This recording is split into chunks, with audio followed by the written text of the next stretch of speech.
You see, if you look at the Fourier transform of the Haar scaling function, for example, let us look at it. Let us look at the Fourier transform of phi t in the Haar context.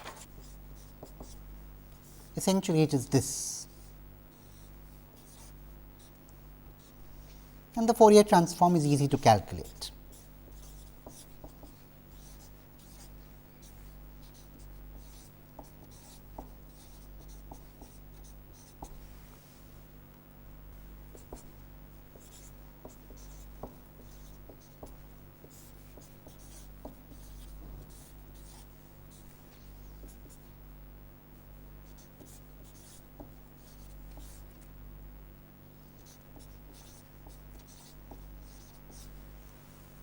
Now, we can simplify this.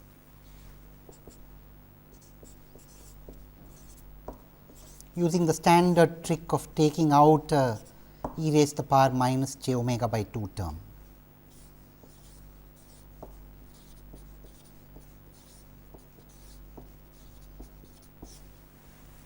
And then we note that we have a sign hidden there.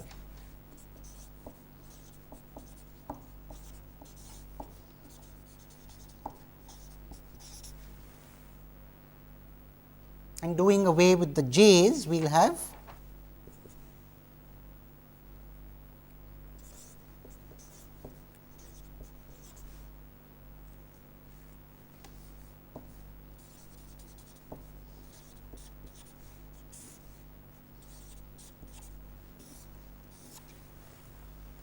now, as you can see, this Fourier transform goes towards 0 as capital omega goes towards infinity. So, the Fourier transform vanishes as capital omega goes towards infinity. And in fact, we can even sketch the magnitude to get a feel of this. The magnitude of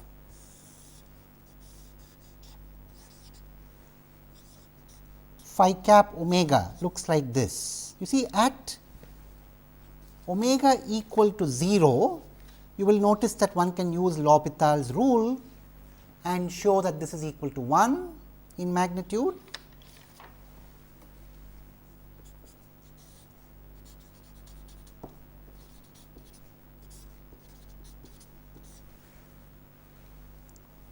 So, it has a pattern like this.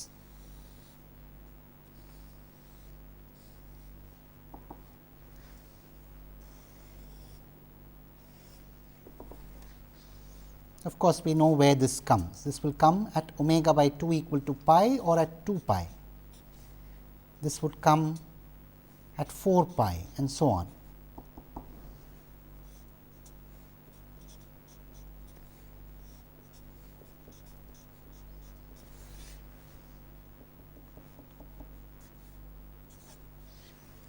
This is how the magnitude looks.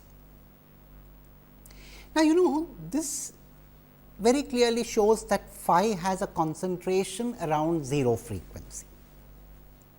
So, this is interesting. We begin from the low pass filter, we construct a dilation equation, a recursive dilation equation starting with a low pass filter, and we get a low pass function. Phi t is essentially a low pass function. A low pass function means it is predominant in the frequency domain around capital omega equal to 0. Low pass function, of course, is an informal term.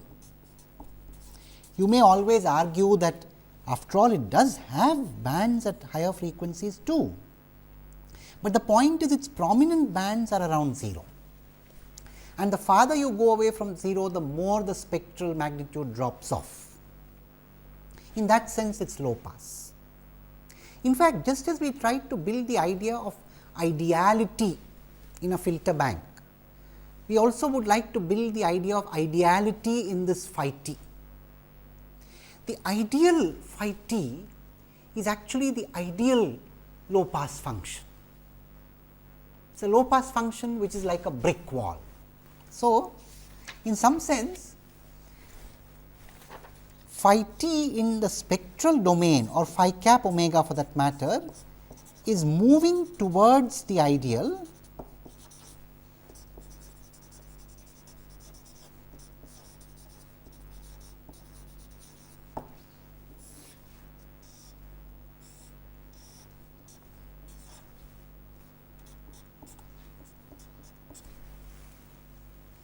this is where we are moving, and where we are is somewhere here.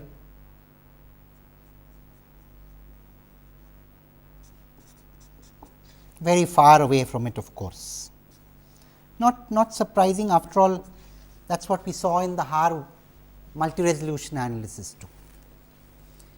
Ideal here, actual there.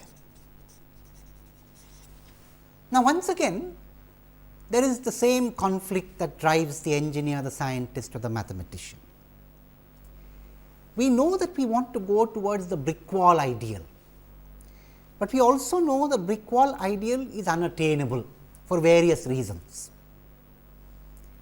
The reasons are similar to what I talked about last time for the unattainability of the idealism in a filter bank. So, we would not need to repeat them once again here.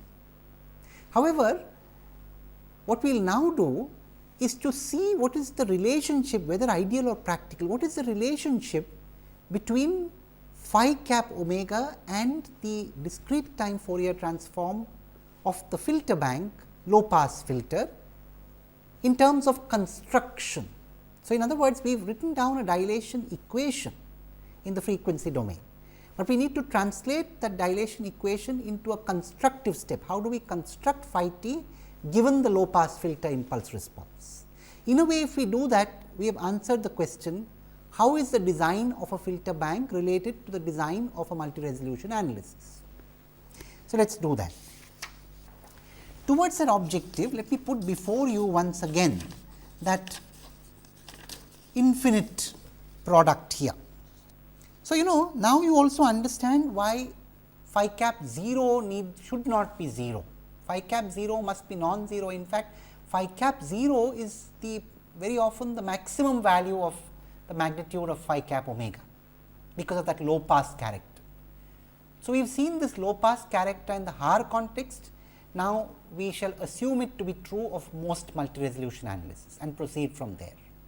So, this is just a constant, a non-zero constant, to be wary. But what we need to identify is this.